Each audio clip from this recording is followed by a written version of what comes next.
আসসালামু আলাইকুম। কি অবস্থা সবার? আশা করি সবাই অনেক ভালো আছেন। এই তো নতুন আরেকটি ব্লগ নিয়ে চলে এসেছি। সকাল, সকাল ঘুম থেকে উঠেই চলে এসেছি বারান্দায়। কিছু পুদিনা পাতা নিয়ে এরপরে ভাবলাম যে একটু পুদিনার চা করে খাই। একটু লবঙ্গ দিয়ে দিলাম সাথে। এই চাটা কিন্তু খেতে বেশ মজা লাগে। আর যারা গ্রিন টি খেতে পারেন না তারা হাতের কাছে পুদিনা পাতা থাকলে এভাবে চা বানিয়ে খেতে পারেন।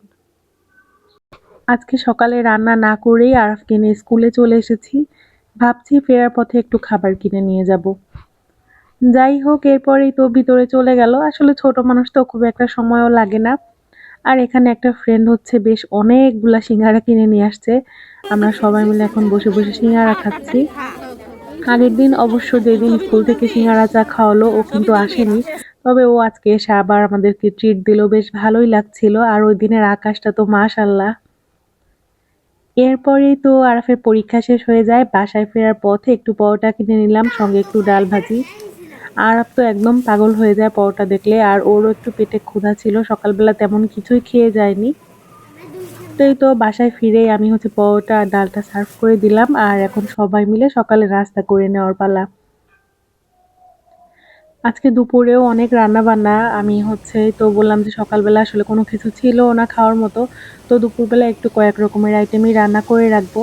আজকে আমার পছন্দের কচুর ডাঁটা দিয়ে ইলিশ মাছ রান্না করব। আমার অনেক পছন্দের একটা খাবার এটা। ২-৩ দিন আগে আর বাড়ি থেকে হচ্ছে আরেকটা দাদাভাই এসেছিল। আব্বু এসে মাত্র একটা দিনই ছিল। কিন্তু আমারও একটু শরীরটা খারাপ ছিল। ওই সময় আর ব্লগ করা হয়নি। অনেক রকমের মাছ, মাংস, ডিম, দুধ, সবজি, ফল মানে কোনো কিছুর আসলে কমতি রাখেনি বাড়ি থেকে পাঠাতে আম্মু, আমার শাশুড়ি মা, আর পিঠাও পাঠিয়েছিল। কিন্তু দুর্ভাগ্যবশত কোনো কিছুই আমি ভিডিও করতে পারিনি। আর এদিকে রান্নাবাড়া নিয়েও একটু ব্যস্ত ছিলাম। যার কারণে ওদিক দিয়ে আরফি বাবা সবকিছু ফ্রিজে তুলে ফেলেছে। যাকগে পরে আবার যখন বাড়ি থেকে পার্সেল আসবে আমি আপনাদের সঙ্গে শেয়ার করব। অবশ্য প্রতিবারই শেয়ার করি। আর এই তো বাড়ি থেকে পাঠানো সেই কচুর ডাঁটা আর ইলিশ মাছ দিয়ে আমি হচ্ছে আজকে কচুর ডাঁটাটা রান্না করলাম। আর এদিকে করব হচ্ছে ডাল। আসলে নিজেদের হাতের সবজি বা ফল এগুলার স্বাদই অন্যরকম।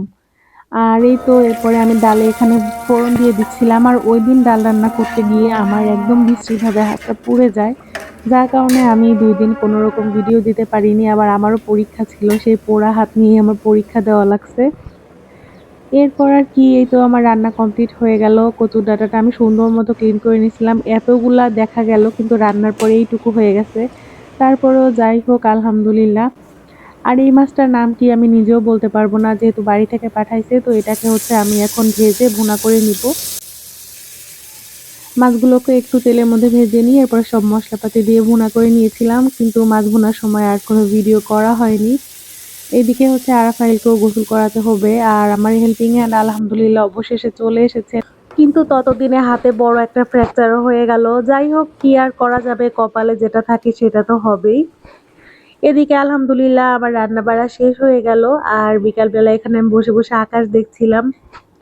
সকাল থেকে আকাশটা এত বেশি সুন্দর ছিল, মেঘগুলো একদম ভেসে ভেসে আছে, দেখতে খুবই শান্তি লাগছিল। এরপর চলে আসলো বিকালবেলায় নাস্তা করার পালা। বিকালের নাস্তায় কি রান্না করব, কি বানিয়ে দিব, এটা আসলে অনেক বড় একটা টেনশন। ওই দিন দেখলাম যে অনেকখানি ডাল বাটা আছে, তো এটা দিয়ে এখন হচ্ছে আমি পেঁয়াজু করে দিব। পেঁয়াজুর জন্য আমি ডাল বাটার সাথে হচ্ছে একটু আদা বাটা, রসুন বাটা, এরপরে হচ্ছে ধনিয়া গুঁড়া, জিরা গুঁড়া, লবণ সব কিছু দিছি। কিন্তু যখন তেলে দিব তখন দেখি যে আমি পেঁয়াজ দিতেই ভুলে গেছি। মাঝে মাঝে আসলে এমন ভুল হয়ে যায়। সেদিন আমি রসুন বাটা ছাড়াই হচ্ছে মাছ ভুনাটা করছিলাম, যেটা আমার একদম খেয়াল ছিল না। পরে নামানোর আগ মুহূর্তে আলাদা করে তেলের মধ্যে রসুন বাটা ভেজে আবার আমি দিছি। ওই দিন কেন জানি আমার সব কিছুতে ভুল হয়ে যাচ্ছিল। এরপর চুলায় দেওয়ার পরে মনে পড়ে যে আমি হচ্ছে ধনিয়া পাতা দিতেও ভুলে গেছি, মানে ভুলের উপর ভুল। তারপরেও আর কি, আমার তো ধনিয়া পাতা ডিপ করাই থাকে, তো আমি ফ্রিজ থেকে তাড়াতাড়ি এনে এরপরে হচ্ছে একটা একটা করে দিয়ে দিলাম প্রত্যেকটা বড়ার উপরে। এত ভুলের মাঝেও আমার খাবারটা কিন্তু খুবই মজা হয়েছিল। আসলে পেঁয়াজ দেওয়ার কারণে, আর যেহেতু আমি ২ রকমের ডাল দিয়ে হচ্ছে ডাল বাটারটা করে রাখছিলাম, মুসুর ডাল আর হচ্ছে মটরের ডাল।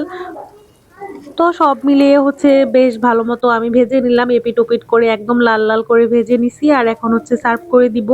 মাঝে মাঝে বিকালবেলা একটু ভাজা পোড়া খেতে না বেশ মজাই লাগে। তো যাই হোক, সেদিন বেশ ভালো মতোই কাটলো দিনটা। আর আজকের মতো এখানেই বিদায় নিচ্ছি। ভালো থাকবেন সবাই। আল্লাহ হাফেজ।